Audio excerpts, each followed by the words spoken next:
That he's going to work for another year and a half. Thank you.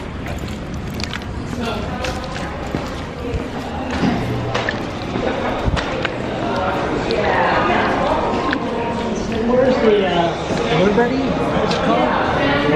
Liberty Hall. It's a fundraiser. Okay. What's the name of the group? Brian Jones.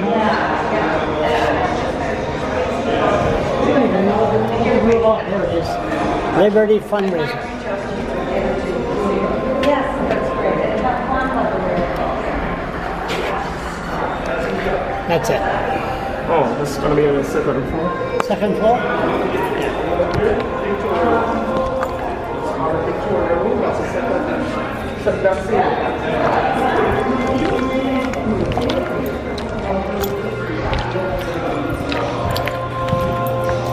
I would have went down there. I would have been lost.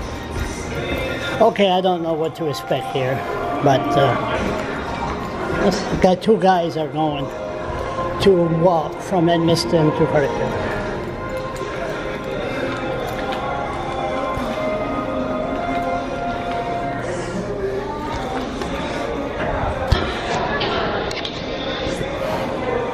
I might get lucky. Never know, they might tell me to get out of here.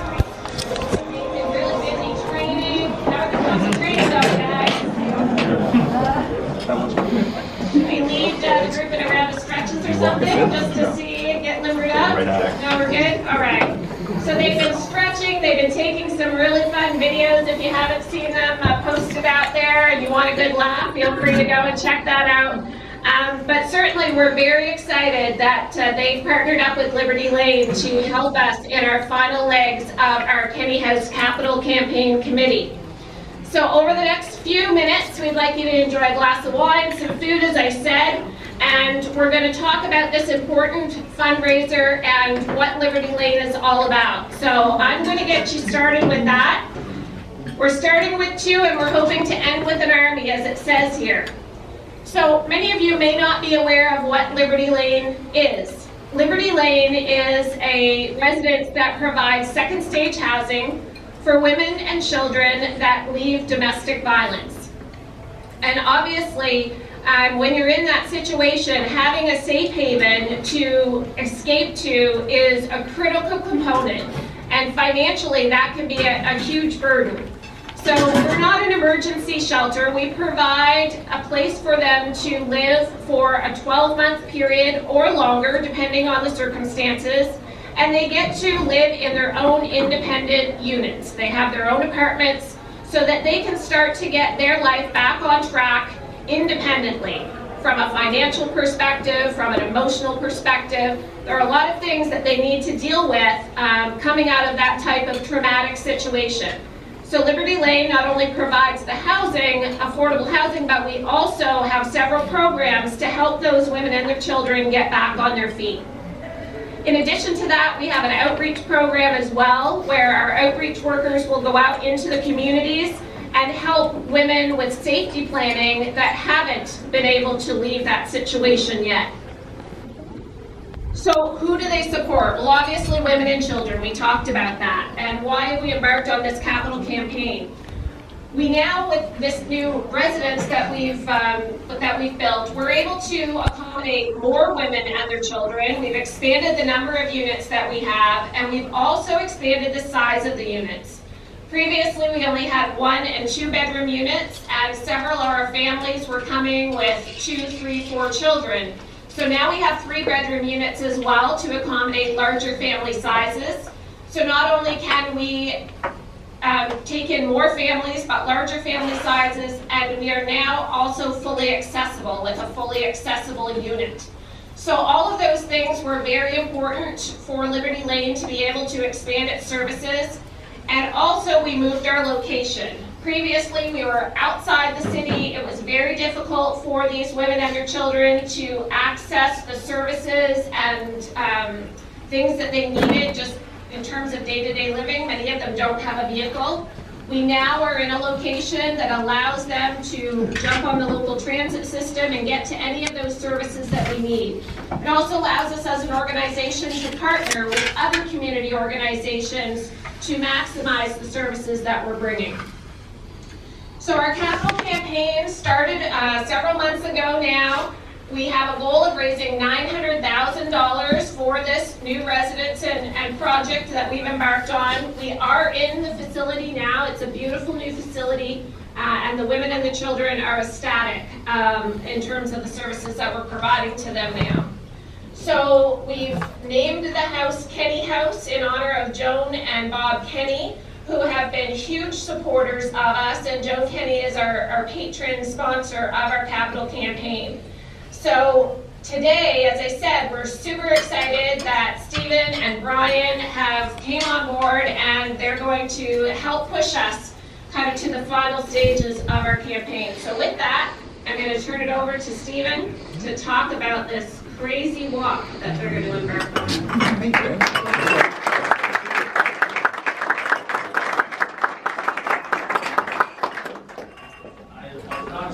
My nanny earlier, and he said, Steve, you don't even walk on the golf course. That's a very good point. I don't. How this all began, I met with Liberty Lane a while back, and they were looking for support and things, and I kind of went away thinking this is something that I'd like to help out. And then I got thinking, I had something in my family not that long ago, extended family, that could have probably used this service, and at the time I didn't realize what Liberty Lane was, and so when this all kind of came about, and I got thinking about it, and then I related, to that. I called Brian up one day and said, let's go have breakfast, and so went down to Cora's, had breakfast, and I told him what I was thinking. And literally in about 20 minutes, we figured we could walk 275 kilometers. So the whole idea, and this is in Fredericton, you can see it kind of shapes an L for Liberty Lane. It's happening on June 10th. We're going to go up Saturday night, June 9th. We'll stay overnight in Edmonton, and then next morning we're going to embark. We figure it's going to take us about 40 kilometers a day. We do have a few twists to that, and that's what I'll tell you about right now. Our goal is to raise $100,000. That obviously is a big, audacious goal, if you ask me. The last one that we did, we raised about $65,000, and the only way that we'll hit that $100,000 is if we get the business community support here. And with that $100,000, well, the only way, even that the way we're going to do this is if someone, or if we raise $1,000, for every $1,000, we are going to take a kilometer where we basically jump ahead. So so if we got 100,000, we would walk 175. That's still 30 kilometers a day. It's basically 7 marathons in 7 days. So that's the whole point. The other side of it, we probably won't have the 100,000 until after it's all done. But we're in for a long one. Again, we're looking for that business community support. We really believe that that will be the key to getting us over the hump. Brian and I are committed to it, and we'll talk about that in a bit. But if we have that support, we do feel that we can get there. We think right now, if we head the way we're headed, knowing what we know from the other one that we did with on top of the truck, that we would be in the 60 to 70 range. And again, it's that other 30 that we're worried about that we want to hit. The last kilometer, this is the whole idea of start with 2 and end with an army. So we've had several people ask us if they can walk with us. We're going to talk a bit about that in a second. But the whole idea is that when we finish off in Fredericton on Saturday, we leave on the 10th. We end up at the market on Saturday morning. And we're hoping that last kilometer, we have as many people, hopefully everybody in this room will walk with us that last kilometer as a show of support.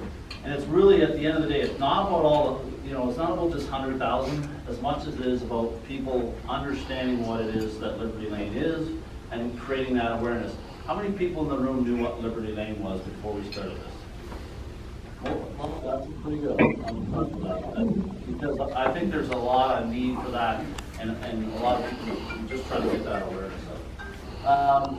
Again, it's not like when we were living on the truck, because we've had this discussion when we were on the truck, we had all day, we could sit on our phones and call people and raise money, and we're gonna be walking, we're gonna be tired, exhausted, and we need this group in this room to reach out and help us on that journey while we're out there. So that's why we have you here, we've invited you here, we have friends, business associates, and we just think that that's the way this will grow. So why is this important? There's nobody else that should tell this story but a lady by the name of Diana. She's going to come up and tell you a little bit about her story, and then I'm going to come back and give you 5 more minutes. And I promise, she said an hour. If we're here an hour, I'll shoot something.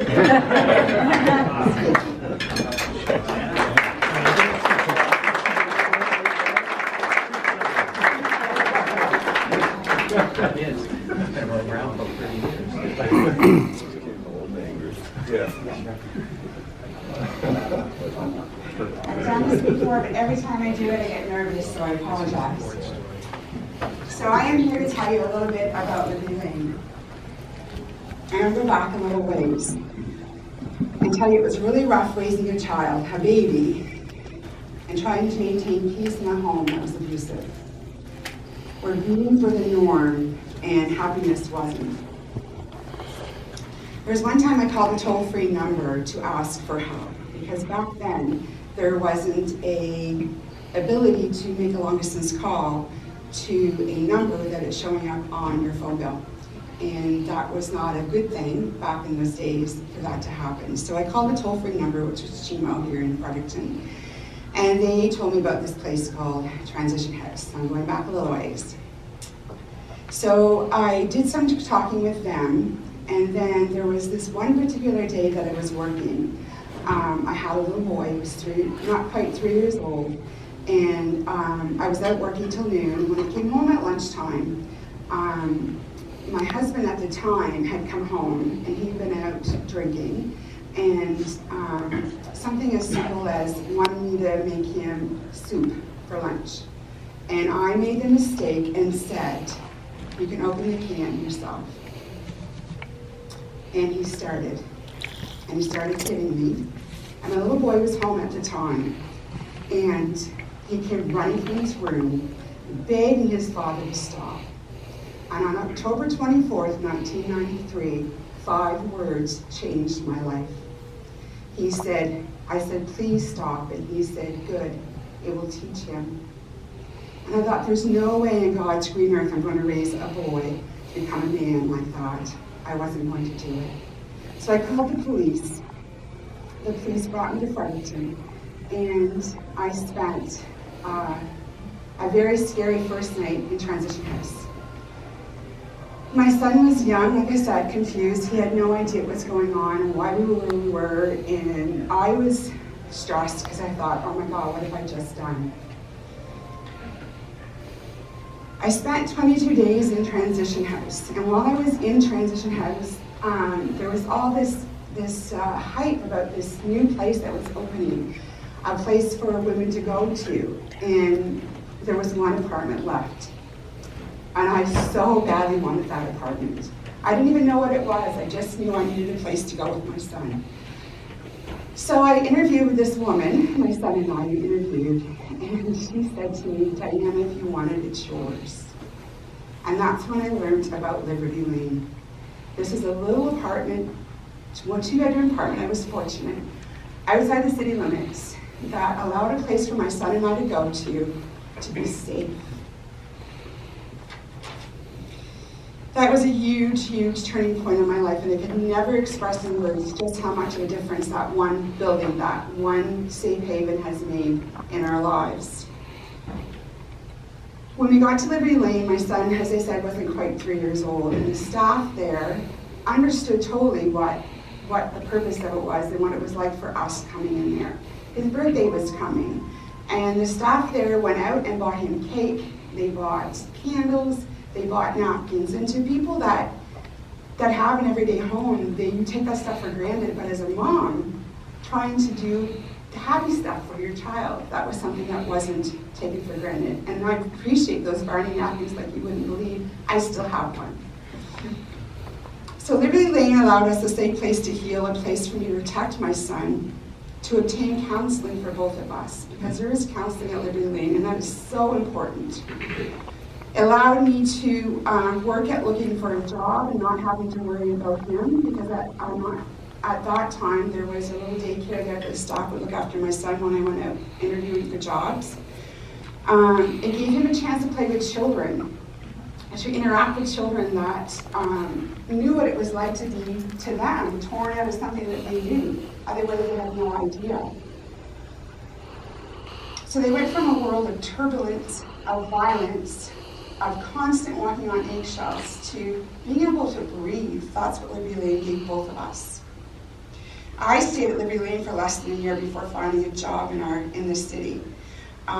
We got our own apartment, and I was able to finally financially support my son.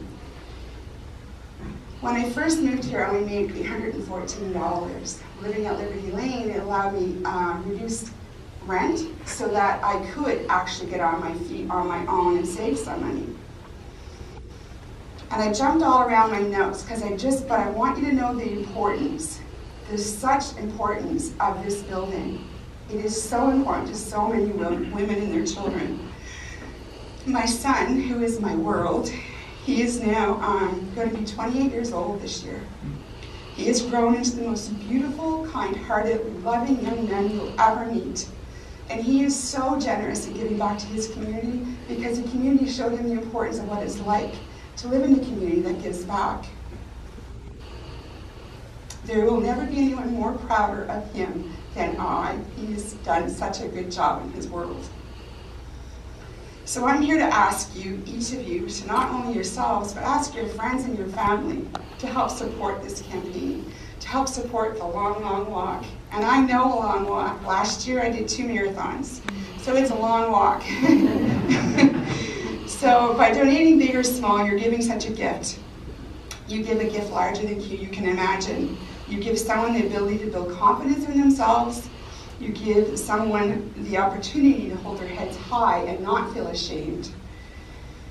You literally break the cycle of abuse, and that is so important. You feed, you clothe, you shelter, and you help all those in need.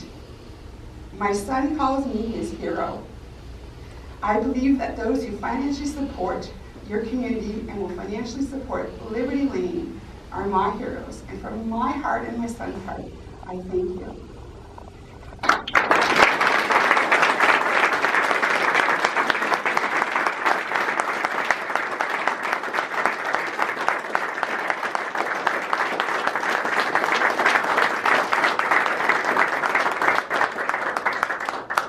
Thanks so much, Diana. Diana's one of my dear friends, and she's my hero every time she gets up and has the bravery to tell that story. So thank you.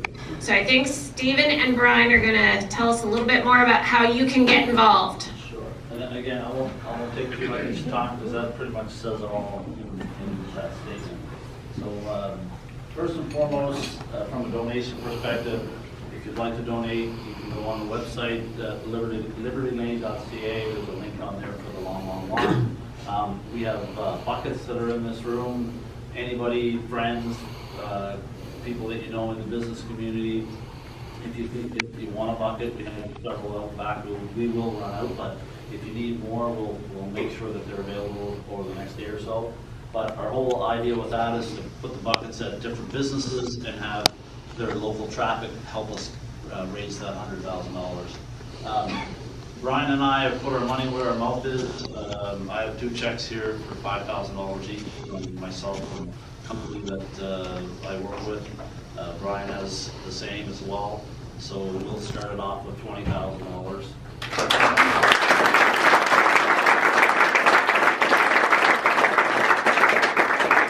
I know people are probably tired of hearing from me on Facebook and all that, but I promise I'll take a hiatus after this is over. Like I mentioned, a lot of people would like to walk with us. All we've asked, you can see on the table, there's booklets on there, and on the back of the booklet, first of all, the booklet tells you a bit about Liberty Lane and the capital campaign and all these things, but on the back of the booklet, there is a pledge sheet. And what we're asking is if you'd like to walk with us, and this doesn't mean the last kilometer. This is at any point during the week, because there has been several people that have asked. We're just asking you to raise or fundraise $500 to $1,000. So that doesn't mean you have to write a check for $500 for but we would like you to friends, co-workers, that type of thing, if you can come up with that 500 to 1,000, we'd love for you to come out and walk with us along the way. We are going to publish the route and how we're going to do that. Some of it will be on the highway, a lot of it will be on the Trans-Canada Trail because there's a lot of issues going on the highway, that sort of thing. So, but again, we'll publish that. The other piece is we'll have a Facebook campaign that will have walk a kilometer for Brian and Steve and Liberty Lane. It's basically a Facebook frame where we hope people will go for a walk one of those days, take a picture, put it in the frame, donate $100 or whatever they feel they want to. That'll be another way to spread the word and let people know what's going on. I mentioned the donation buckets. We are going to have a wrap-up thing on June 16th.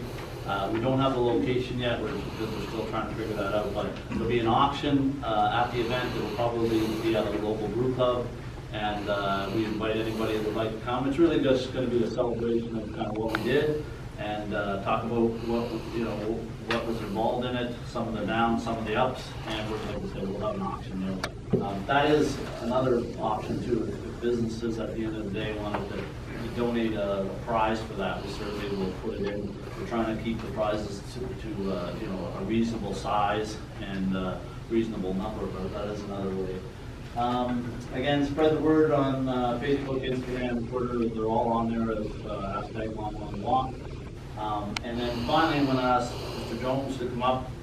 He's got a little video that he wants to play for you and talk a little bit about why that video is important to this group and why we think he should hear it. So, I want to clear up that we're not walking from Edmonton. Got a few people thinking that's a long trip. And thank Diana for her. You know, when I heard that, and I've heard it a couple times, I don't know how it makes you all feel, but the first time I hear it, I get mad and want to beat somebody up because I'm an old rugby player, and that's, we just can't, in this world, manage violence with violence. We have to manage violence with leadership and humanity. And a lot of people ask me what the definition of leadership is. And, I have a video that I'd like to show that I've seen a long time. Actually, Mike has seen it, and Stephen Horseman has seen it back in December. I'm going to set it up a little bit. It's about the national anthem and a girl singing the national anthem. The coach, this was in 2003, was Mo Cheeks. And Mo Cheeks is about 40 yards away from the girl. Mo Cheeks is getting ready for his game. It's the biggest playoff game of his career. He's thinking in his mind, I can give this speech to these players to get them to perform so I can keep my job. That's his main concern. 20,000 people, it's a home game. And there's a girl about 40 yards away. She's an international singer. She is awesome. She's beautiful. She's 13 years old. And she was sick all day. She was throwing up, but she was going to go and she was going to do this song. So 2 sentences in, she starts to stutter, and then she just wants to hide. She puts her hands over her face. She looks back to her parents. People are booing her. Nobody's doing anything. And I just want you to watch what Mo Cheeks does, and then we'll talk about it after.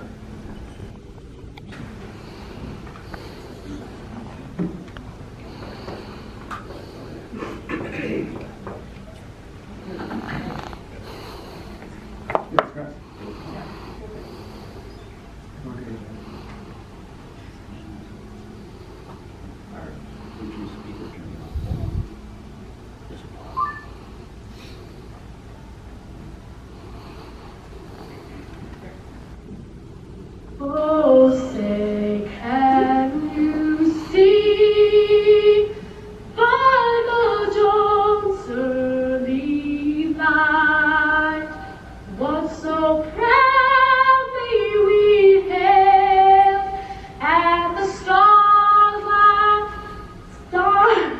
Starts to shake, wants to hide. Parents. Oh my goodness.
So, to me, that's kind of what leadership is. That's my definition. Someone who went out of his comfort zone. The last thing he was thinking was, I gotta go help somebody sing. But all he did, and can he sing? It's horrible. And all he did was walk over, put his arm on her, say it's gonna be all right, and he sang a couple of notes. So what we're kind of asking you guys, and I know this is a bit of a sucker punch, but we're asking you to be leaders. We're asking you to put your arm around Liberty Lane and Brian and Stephen and step up and help us do this campaign. You know, you can do it money, you can do it social media, you can do it volunteering, you can walk with us. There's a number of ways. You could, in our society, you could just go up and put your arm around someone and say it's going to be okay. Or put your arm around an elm tree and say it's going to be okay. Maybe it won't be.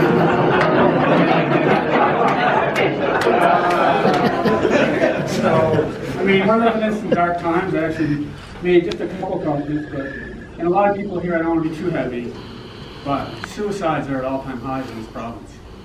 People are killing themselves. I heard the other day a 15-year-old hung himself. So, I mean, it's dark, right?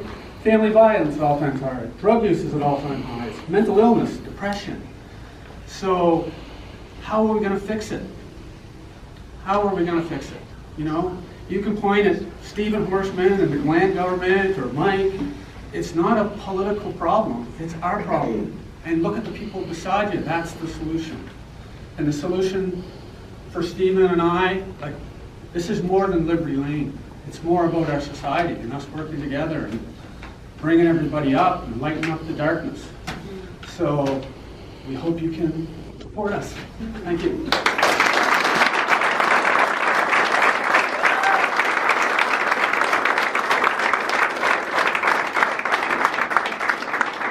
Anybody have any questions about the walk or anything at all? I have a question. Back here. So you're inviting people to walk with you for a donation, is that correct?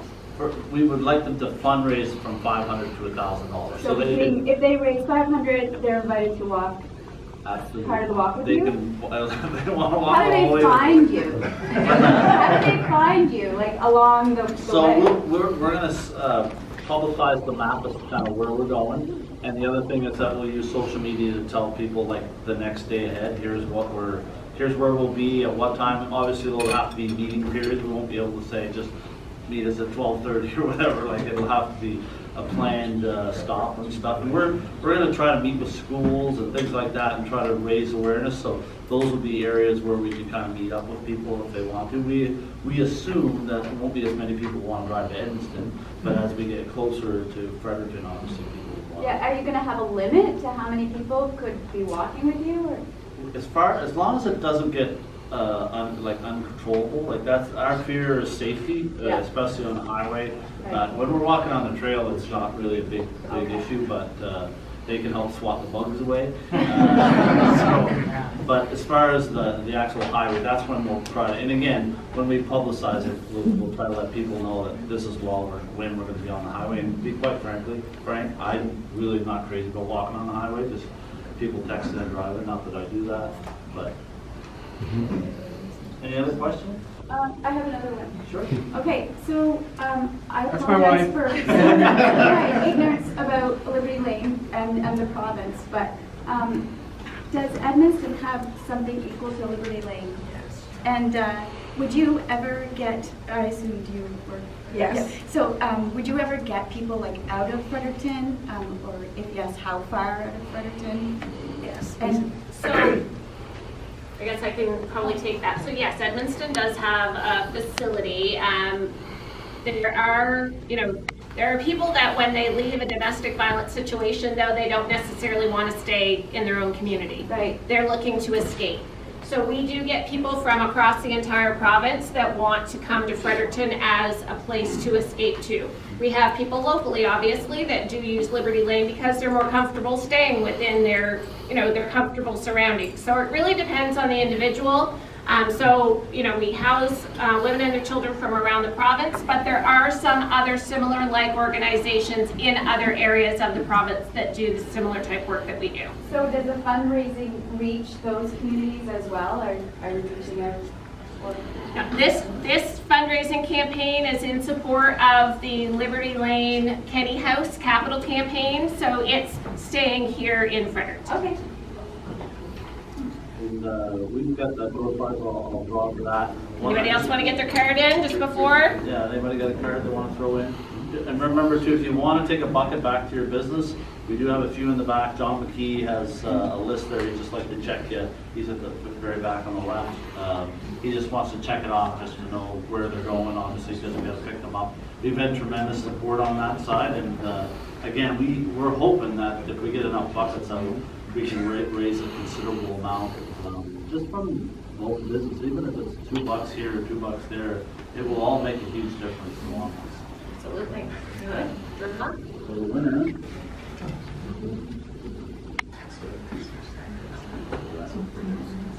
Jill Alain.